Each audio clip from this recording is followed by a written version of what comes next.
Que le Seigneur Jésus-Christ vous bénisse.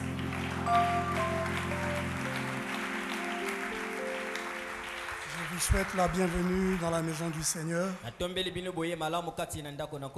Et nous sommes heureux d'être dans sa présence ce soir encore. Sachant que notre Dieu est inhabituel. Et il a tout de même promis que là où 2 ou 3 sont assemblés en son nom, il est au milieu d'eux. Alors notre joie est grande de savoir que nous sommes assemblés autour du Dieu vivant. Que Dieu vous bénisse abondamment. Je voudrais aussi remercier l'Église et tous les bien-aimés qui m'ont envoyé beaucoup de messages. Plus d'une 50aine d'SMS, sans compter sur les réseaux sociaux. Vous me souhaitez un joyeux anniversaire. Sans compter les appels. Vraiment, merci beaucoup, que Dieu vous bénisse. Merci pour votre amour. Les messages gentils qui m'ont été envoyés. Vraiment, il était difficile que je réponde à tous ces messages. Les SMS, il y en a plus de 50. Sur les réseaux sociaux aussi, il y a beaucoup de messages. Et les appels, le téléphone ne cessait de sonner. Alors, la difficulté aujourd'hui, c'est que je me préparais à prêcher. Donc, c'était pas évident de répondre à tous. Vraiment, pardonnez-moi si je n'ai pas répondu. Mais comprenez la circonstance. Et que Dieu vous bénisse abondamment. Il y en a qui m'ont même envoyé du crédit. Un frère est venu tôt le matin à la maison. Il m'a dit que depuis le 15, il avait ce poids de venir le matin me souhaiter joyeux anniversaire. Vraiment que Dieu le bénisse abondamment. Il est là, il me suit là. Vraiment merci pour tout et je voulais vous dire que notre pasteur Ludovic est né le 31 décembre. Pour ceux qui ne le savent pas, je sais aussi quand le temps sera là pour lui, le 31 décembre prochain, je crois que vos SMS vont le réconforter. Vous savez que de savoir que le peuple que vous servez vous aime, c'est quelque chose de bien. Nous ne sommes pas trop dans la position de Moïse qui avait un peuple difficile, qui était à chaque fois contre lui. C'était dur. Moïse avait des grands problèmes avec le peuple. Mais il pouvait se jeter à la brèche pour le peuple. Même quand Dieu était prêt à détruire le peuple. Et que Dieu disait à Moïse, je vais détruire ton peuple. Moïse pouvait dire, oh, c'est maintenant mon peuple. Mais c'est ton peuple. Et Moïse pouvait se jeter à la brèche. Et Dieu reculait. Abraham déclare que c'est l'esprit de Christ en Moïse. Mais nous voir le peuple qui nous aime, qui nous soutient. Vraiment, merci de tout cœur. Bon, je sais que ce qui a été, c'est ce qui sera. Le même esprit qui combattait là-bas combat aussi ici. Mais grâce soit rendue à Dieu parce que nous avons la parole. Afin de savoir comment nous comporter. Quand un esprit te combat d'une manière ou d'une autre,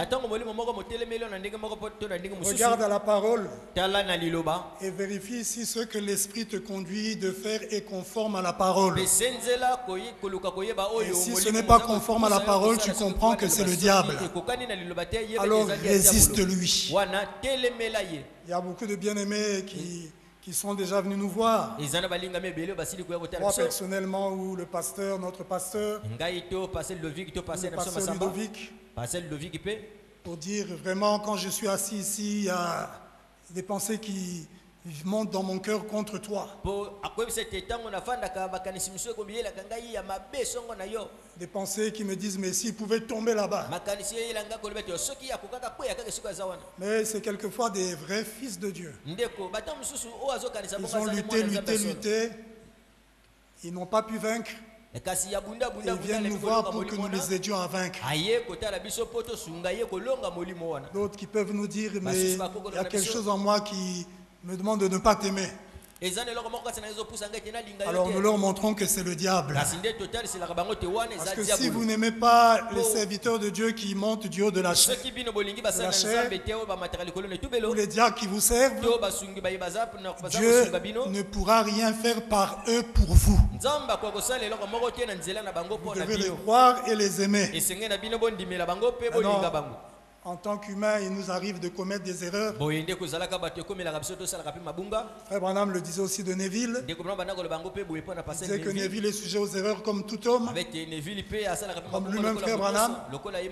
Et il pouvait ajouter, mais ça ne vient pas de son cœur. C'est-à-dire que si nous commettons des erreurs, ce n'est pas des erreurs volontaires. Ce n'est pas des choses qui nous viennent pour le faire alors que nous savons que ça, ce n'est pas la parole. Non, non, non. C'est toujours des erreurs involontaires. Et le prophète déclare que si je suis sincèrement en erreur, Dieu me pardonnera.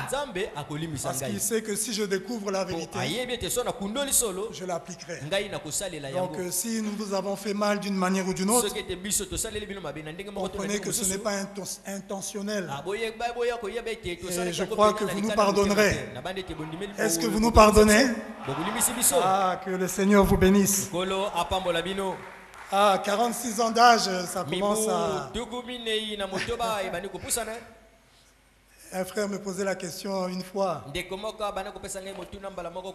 entre le pasteur Ludovic et toi, c'est lui qui est le plus grand, le plus âgé. Je lui avais répondu, non, le pasteur Ludovic, c'est mon petit frère de loin.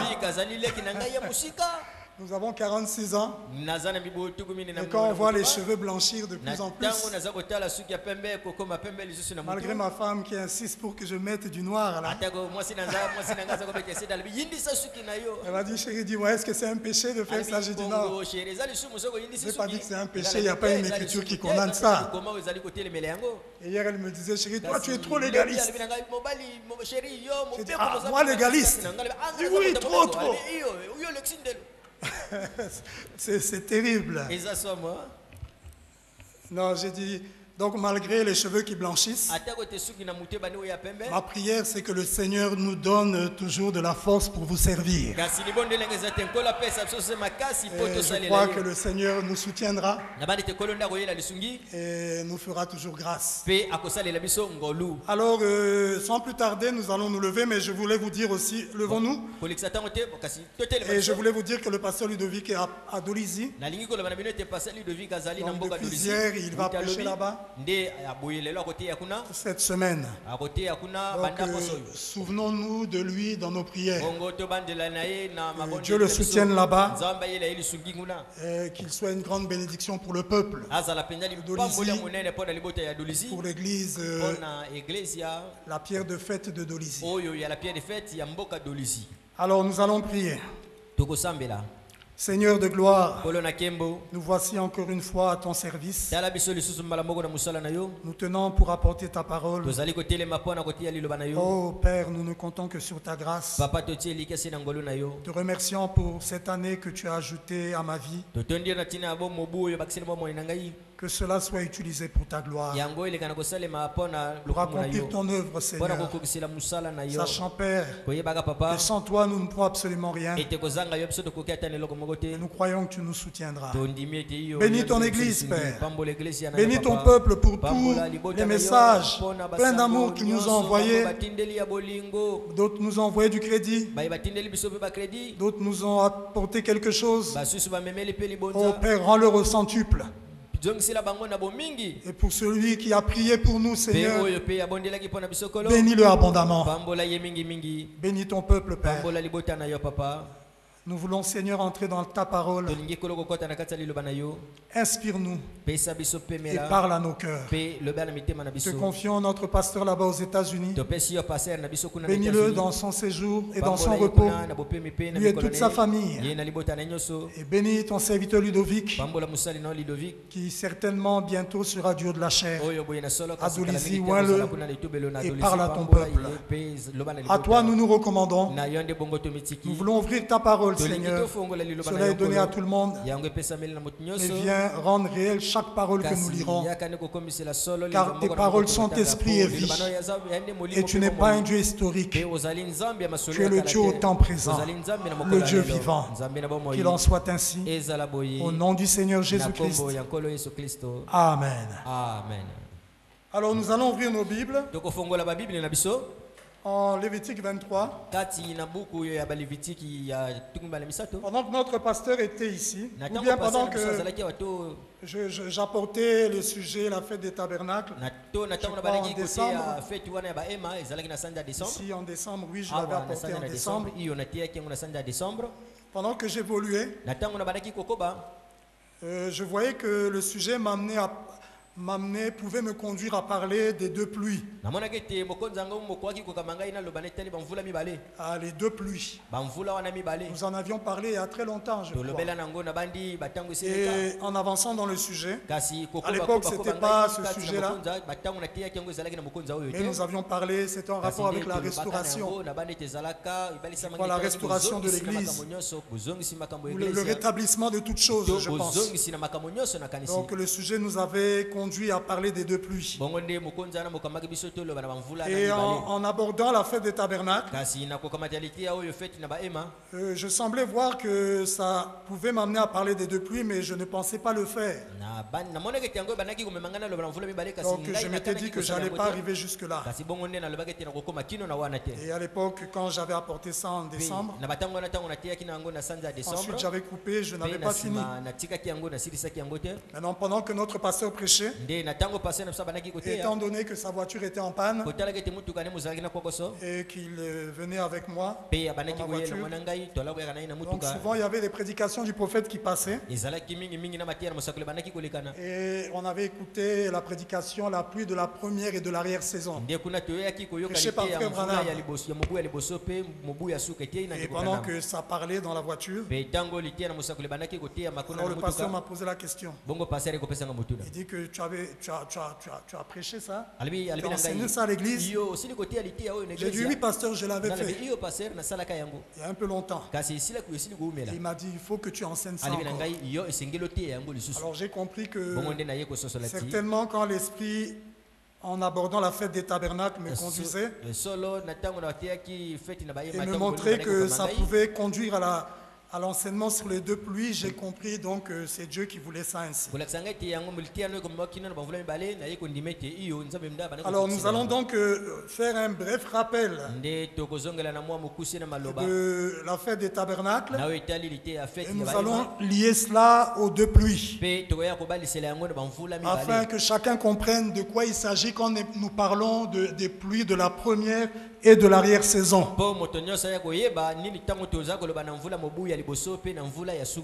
Alors nous lisons en Lévitique chapitre 33. Donc le grand sujet c'est la fête des tabernacles.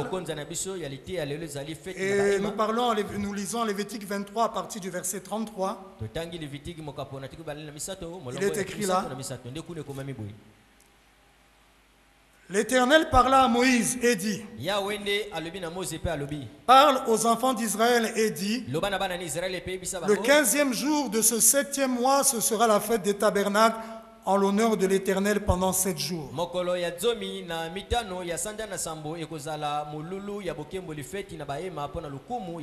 Passons au verset 39. Le 15e jour du 7e mois, quand vous récolterez les produits du pays,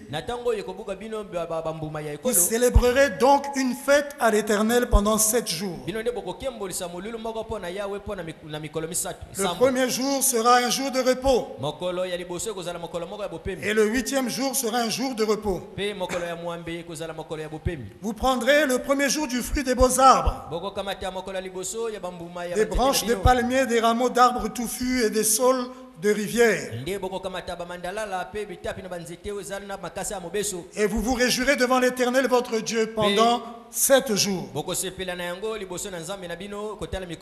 Vous célébrerez chaque année cette fête à l'Éternel pendant 7 jours. C'est une loi perpétuelle pour vos descendants. Vous la célébrerez le 7e mois. Vous demeurerez pendant 7 jours sous des tentes. Tous les indigènes en Israël demeureront sous des tentes, afin que vos descendants sachent que j'ai fait habiter sous des tentes les enfants d'Israël,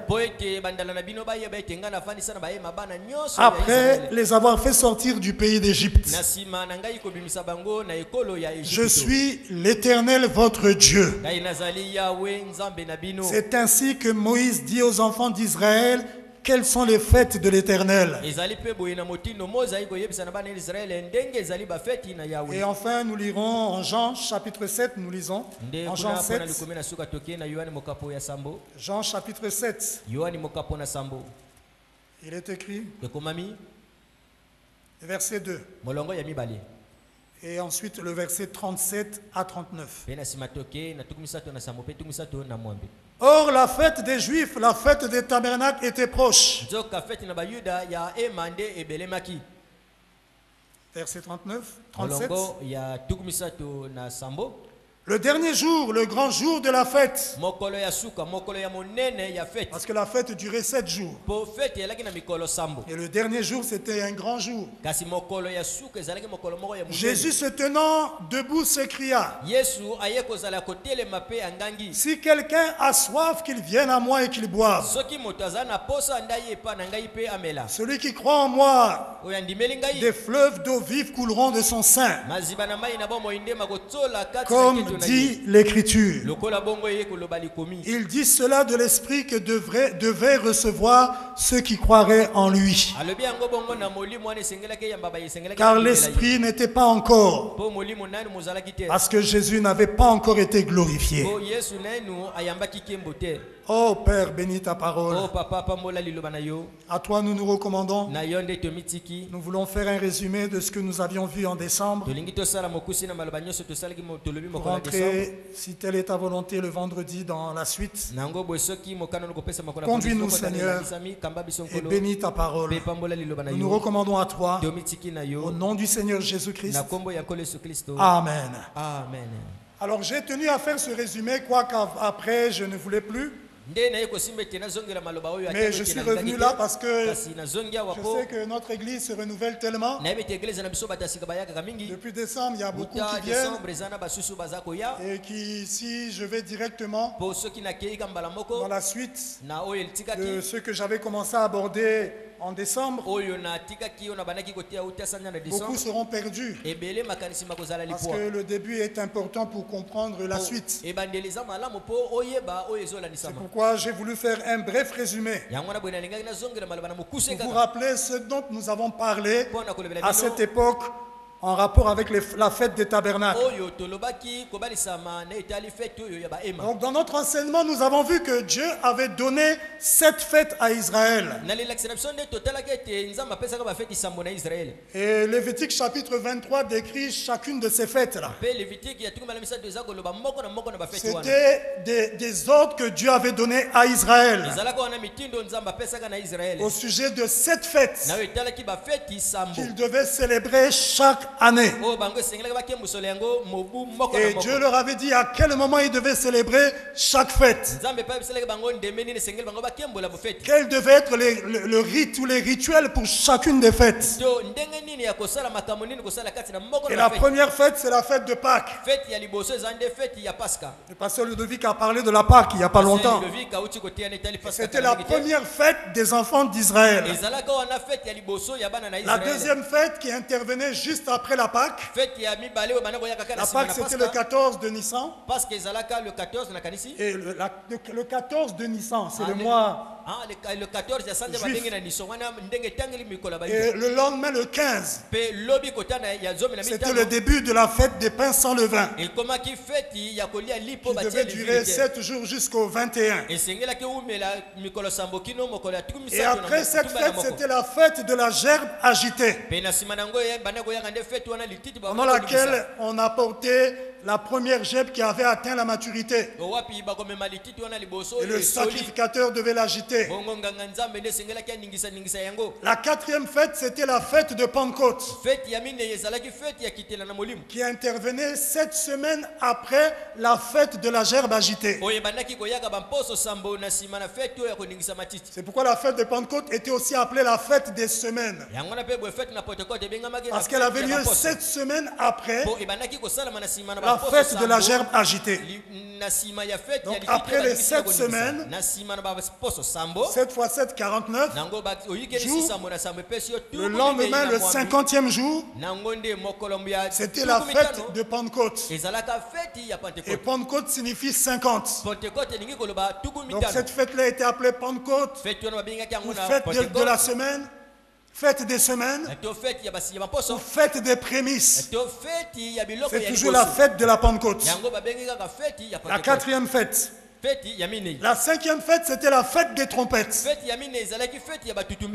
qui était déclenchée au son des trompettes. Et la sixième fête, c'était le jour des expiations. Elle avait lieu le 10e jour du 7e mois. Et pendant cette fête, le peuple d'Israël devait être triste, devait entrer dans des sacs, gémir à cause de leurs péchés. C'était le jour des expiations. On ne parlait même pas trop de fêtes, parce que quand on parle de fête, c'est un moment de joie. Mais là, c'était un jour des expiations. C'est une fête, oui, mais quand on va en profondeur, c'était un jour où le peuple s'humiliait et implorait la grâce de Dieu pour le pardon.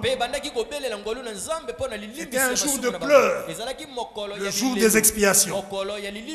Et la dernière fête, la 7e fête, c'était la fête des tabernacles. Donc voilà les 7 fêtes que Dieu avait ordonné à Israël de célébrer chaque année. Et en décembre, nous avons dit que ces 7 fêtes-là, nous avons lu le prophète dans la prédication, le lieu d'adoration que Dieu a choisi,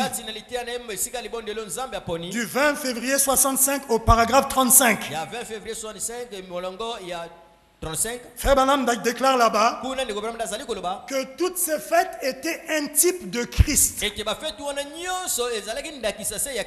Il dit que tout dans l'Ancien Testament, les sacrifices, il dit les fêtes, il dit tout, même le tabernacle, les ustensiles, tout ça parlait de Christ. Pourquoi? Parce que l'Ancien Testament est l'ombre des biens à venir. Donc ça parlait de Christ. Et nous avons lu le prophète qui déclare aussi, quand Christ se trouve le plan de la rédemption. Parce que c'est Christ qui est le plan de la rédemption. Et c'est lui qui accomplit la rédemption. Donc toutes ces fêtes parlaient de Christ, oui. Et ça parlait aussi de la rédemption. Les 7 fêtes parlaient du plan de la rédemption. La preuve, Dieu avait donné 7 fêtes. Or, Dieu est dans les mathématiques. Frère Branham déclare que Dieu est dans les couleurs. Dieu est dans la géographie. Dieu est dans la mathématique. Dieu n'utilise pas les nombres au hasard. Il n'avait pas donné à Israël 2 fêtes. Ni 3, ni 4, ni 5, ni 6. Mais il avait donné 7 fêtes. Et Frère Branham déclare que le chiffre 7 C'est un chiffre mystère. C'est le chiffre de Dieu. C'est la perfection de Dieu. Il dit que 7 signifie l'achèvement, la fin. Donc c'est cette fête qui parlait du plan de la rédemption. La première, la Pâque, signifie commencement. Le chiffre 1 dans la mathématique de Dieu, c'est le commencement. Donc la première fête parlait du commencement du plan de la rédemption. Parce qu'à cette fête, l'agneau pascal devait être immolé. Or, ça typifiait le Seigneur Jésus-Christ. Corinthiens déclare que Christ, notre Pâque, a été immolé. La première fête, la fête de Pâques, annonçait la mort et la résurrection de notre Seigneur Jésus-Christ. Et la première fête typifiait le commencement de la rédemption. Parce que la rédemption commence par la mort du Rédempteur, qui devait verser son sang afin de nous racheter.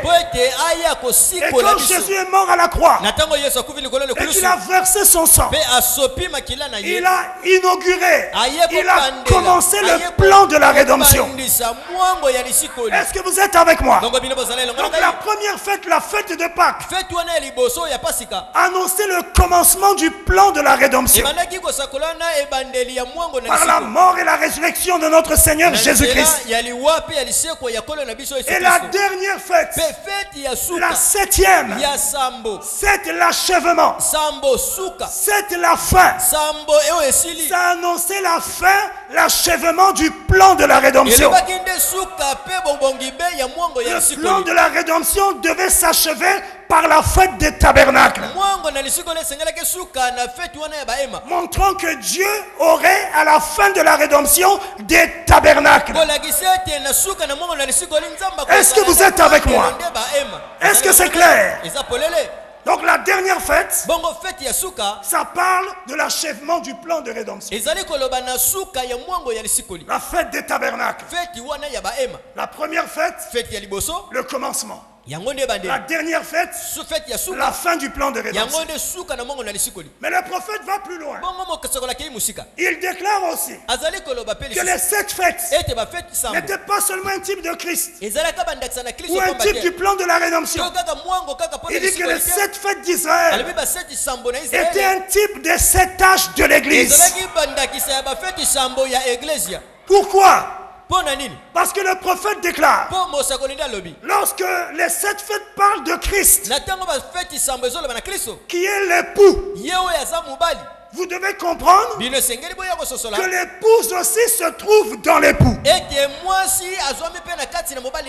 Frère Branham déclare dans la prédication c'est le lever du soleil, paragraphe 242, que la même parole qui avait parlé de l'époux parle de l'épouse. Donc les 7 fêtes qui parlaient de Christ, notre époux parle aussi de l'épouse. Et c'est pourquoi Frère Branham déclare que les 7 fêtes d'Israël sont un type des 7 âges de l'Église. Est-ce que vous comprenez? Donc les 7 fêtes parlent de l'épouse. Là, je vais lire ça. Dans la demeure future de l'épouse céleste et de l'épouse terrestre. Prêché le 2 août 64. Au paragraphe 221. Frère Branham déclare: maintenant souvenez-vous, il y a 7 jours de fête. Et il les cite. Pas entièrement, mais il dit la fête des trompettes, la fête des tabernacles, la fête de la gerbe agitée, la 3 points de suspension. Tout ça, il y a 7 grands jours de fête qui n'étaient qu'un type des 7 âges de l'église. Est-ce que vous êtes avec moi? Donc les 7 fêtes parlaient de Christ. Oui. Elle parlait du plan de la rédemption. C'est la vérité. Elle parlait aussi de l'église. Et quand je parle de l'église, je parle de l'épouse. Et l'épouse a eu 7 âges. Et ces 7 fêtes parlaient des 7 âges de l'église. Et le prophète, en rapport avec notre âge, il prend l'une de ces 7 fêtes et il l'applique avec notre âge. Chacune des fêtes représentait un âge de l'église. La première fête, c'est en rapport avec le premier âge. Deuxième fête, le deuxième âge. Mais maintenant en rapport avec le 7e âge dans lequel nous vivons. Frère Branham déclare dans la demeure future, au paragraphe 454, il dit: la fête des tabernacles était la dernière fête, la 7e fête.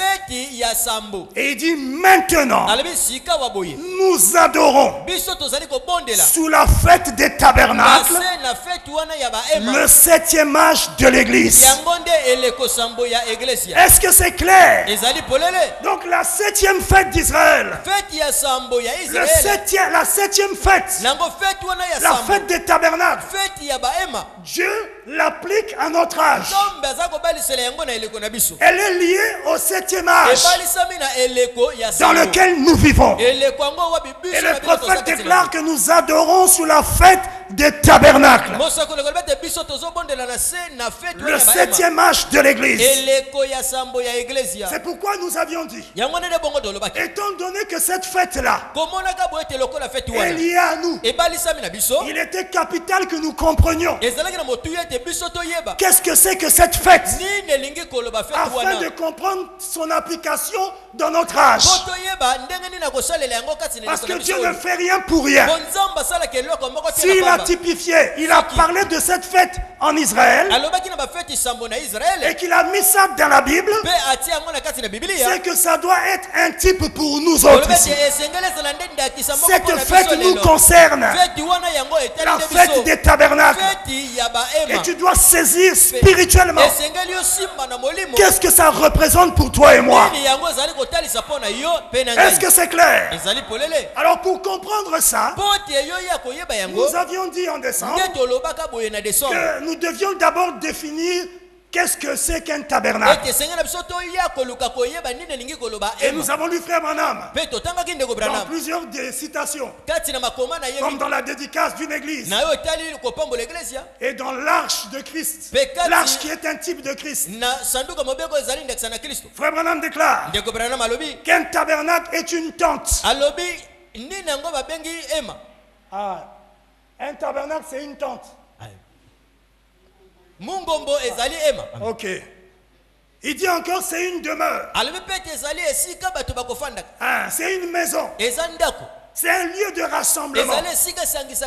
Il dit ça dans la demeure future. Il dit que les tabernacles sont des lieux de rassemblement. Mais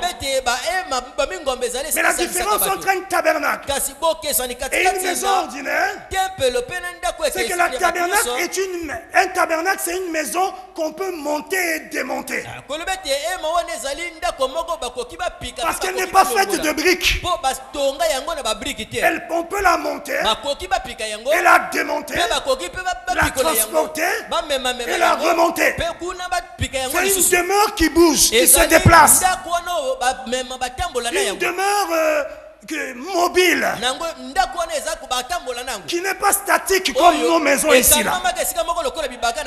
Voilà ce qu'est un tabernacle. Et pour comprendre ce qu'était cette fête, nous sommes partis à l'origine de la fête. Lorsque Dieu avait donné les instructions à Israël concernant la 7e fête, c'est en Lévitique chapitre 23 là où nous avons lu. Et nous avons lu là, et nous pouvons le relire au verset 42 du chapitre 23 de Lévitique. Vous demeurerez pendant 7 jours sous des tentes. Donc il s'adresse aux enfants d'Israël. Et il dit tous les indigènes aussi. Donc tous ceux qui n'étaient pas enfants d'Israël, mais qui étaient là-bas, sur la terre promise, pendant les 7 jours, ils devaient quitter leur maison et vivre sous des tentes.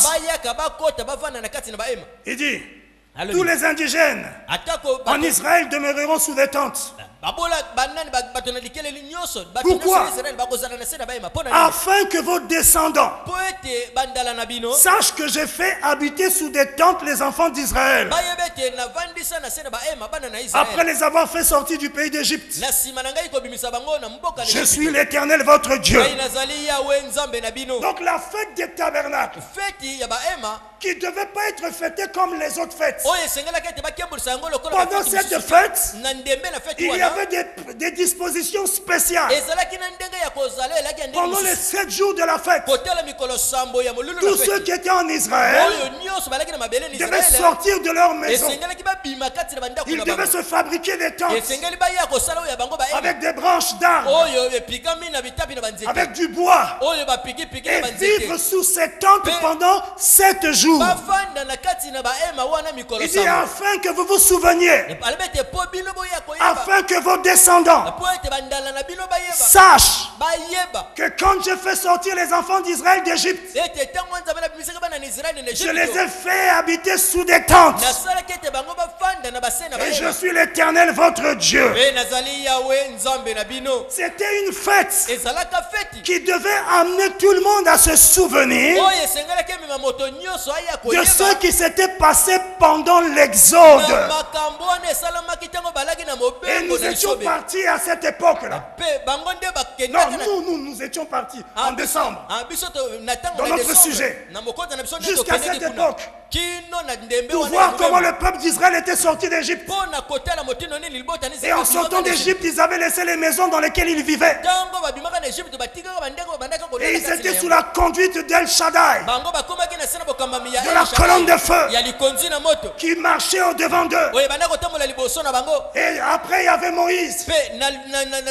Ils étaient dans un exode, dans une marche, dans un voyage pour la terre promise, la terre de bénédiction que Dieu leur avait promise, une terre où ils devaient être libres, où ils ne devaient plus être esclaves, où ils ne devaient plus être en captivité, où ils ne devaient plus être chicotés, une terre où coule le lait et le miel, une terre bénie.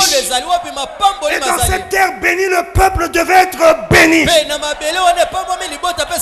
Mais avant d'atteindre cette terre bénie, il devait passer par le désert.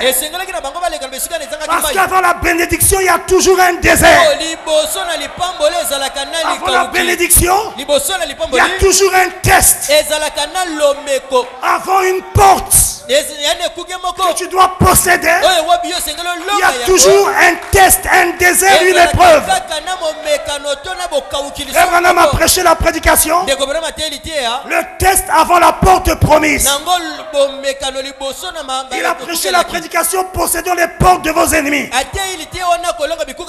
Et là-bas il démontre ça clairement. Avant que Dieu ne te bénisse, Frère Branham déclare, il va te tester pour voir si tu es digne de la bénédiction,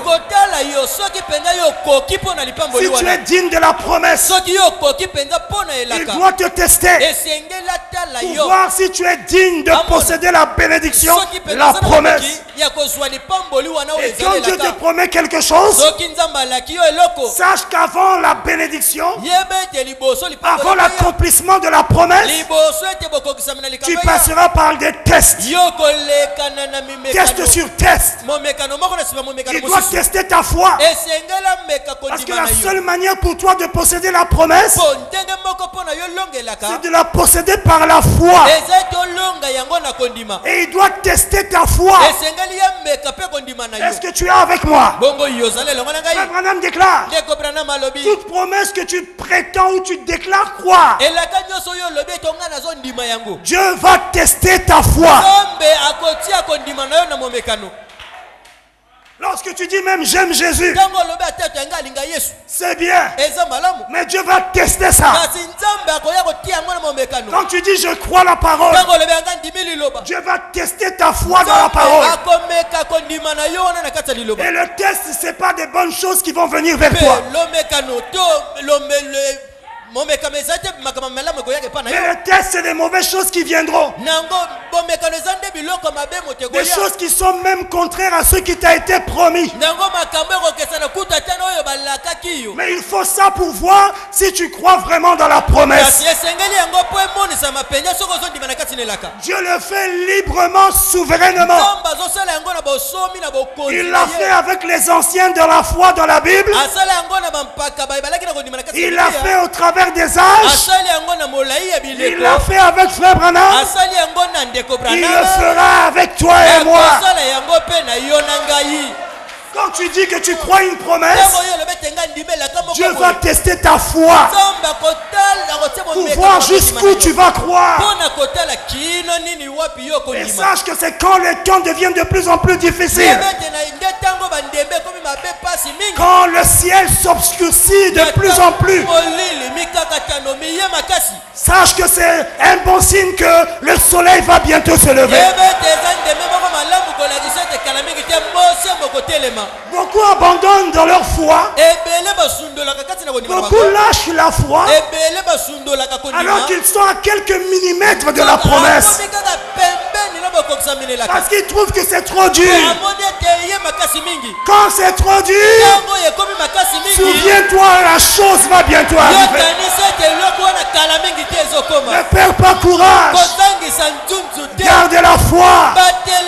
Car celui qui persévérera jusqu'à la fin, celui qui va persévérer dans la foi jusqu'à la fin, il sera sauvé. Il obtiendra la promesse. Est-ce que tu es avec moi?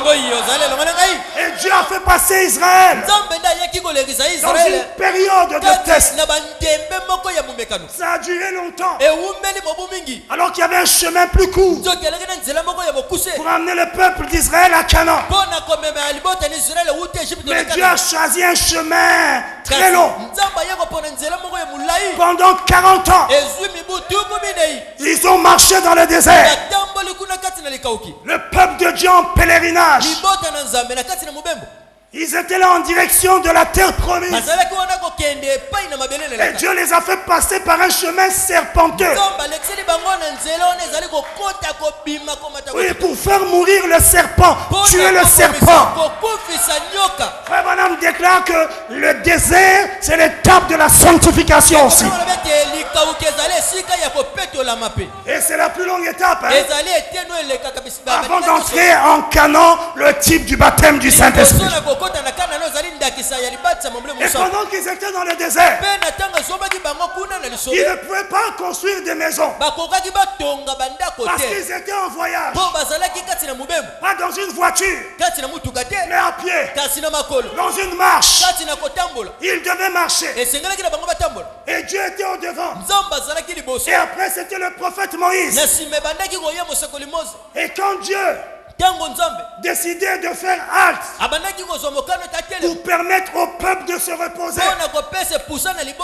la colonne de feu s'arrêtait. Et Moïse, qui était un prophète, qui avait la capacité de discerner le mouvement de la colonne de feu, comprenait que là, la colonne de feu faisait une halte, une pause, un arrêt, et il s'arrêtait. Et le peuple s'arrêtait. Ça signifiait qu'il y avait un temps où il devait maintenant se reposer. Alors qu'est-ce que les enfants d'Israël devaient faire? Chacun voyageait avec une tente. Ou chaque famille, si vous voulez, avait une tente. Lorsque c'était le temps de la pause, ils s'arrêtaient. Et chaque famille démontait sa tente. La maison portable qu'ils avaient. La maison montable et démontable. Chaque famille l'a démonté. Et les membres d'une même famille rentraient dans la tente. C'était un lieu de rassemblement entre les membres d'une même famille. Alors que peut-être ils étaient dispersés pendant la marche. Mais quand c'était la pause, les membres d'une même famille se rassemblaient dans sa tente, dans leur tabernacle, dans le but de se reposer. C'était un lieu de repos, un lieu de rassemblement, une demeure, une maison portable qui pouvait être déplacé. C'était aussi un lieu de rafraîchissement. Parce que les tentes là, elles étaient faites en bois, mais au-dessus il y avait une couverture de peaux d'animaux. Alors que pendant qu'ils marchaient, ils étaient sous le soleil du désert. Mais lorsqu'ils montaient leur tente, pendant le temps d'arrêt, et qu'ils montaient, qu'ils entraient dans la tente sous des peaux d'animaux, cette peau dégageait une fraîcheur. C'était un temps de rafraîchissement, un temps de repos, un lieu de rassemblement. Chacun entrait dans sa tente familiale. Moïse aussi avec sa famille entrait dans sa tente. Mais la colonne de feu restait dans l'espace. Là, dans l'espace, dans le vide. Mais Dieu n'était pas satisfait. Dieu lui aussi voulait s'identifier à son peuple. C'est pourquoi à un certain moment, Dieu a dit à Moïse, non, moi aussi construis-moi une tente, un tabernacle, pour que moi aussi, lorsque c'est la l'arrêt, je puisse entrer dans mon tabernacle. Parce que je veux m'identifier à l'homme. Je veux m'identifier à mon peuple. Moi, je ne subis pas les effets du rayon des rayons solaires. Mais je veux entrer aussi dans la tente. Et il lui a dit, fais le tabernacle selon le modèle que je te montrerai sur la montagne. Dieu voulait s'identifier à son peuple. Et Moïse lui a bâti un tabernacle. Et lorsque le tabernacle était fait, tel que Dieu l'avait ordonné, Dieu est venu entrer dans le tabernacle. Si le tabernacle n'avait pas été construit selon le plan que Dieu avait donné à Moïse, Dieu n'allait pas entrer dedans. Il fallait que Moïse respecte le plan. Ce plan lui avait été donné par vision. Parce que les prophètes ont la capacité de voir les visions. Et la parole de l'Éternel leur venait sous forme de vision aussi. Et il avait obéi à la vision. Il avait bâti le tabernacle selon le modèle et le plan de Dieu lui-même. Dieu lui-même était l'architecte. Un architecte conçoit la maison. Mais ce n'est pas lui qui construit. Lui, il conçoit le plan. Et il le donne aux ouvriers. Et les ouvriers doivent reproduire ce que l'architecte a mis sous forme de dessin. Dieu en vision a montré à Moïse le dessin, le plan du tabernacle. Et Moïse devait reproduire ce dessin-là. ou ce plan si vous voulez, cette vision. Et Dieu pour entrer là, il fallait que le plan soit respecté. Si Moïse disait, non bon là, Dieu m'a dit ça, mais ça serait mieux. Ça serait plus beau. Non, Dieu n'est pas dans ce qui est beau. Mais Dieu est dans sa parole. Et Dieu veille sur sa parole pour l'accomplir. Vous devez respecter le plan. Et le plan de Dieu, c'est sa parole. Si tu construis contrairement au plan, il ne va pas agréer. Et lorsque Moïse a fini, et qu'il devait dédicacer, la colonne de feu n'a pas attendu. Wouch, la nuée de gloire est descendue dans le lieu très saint.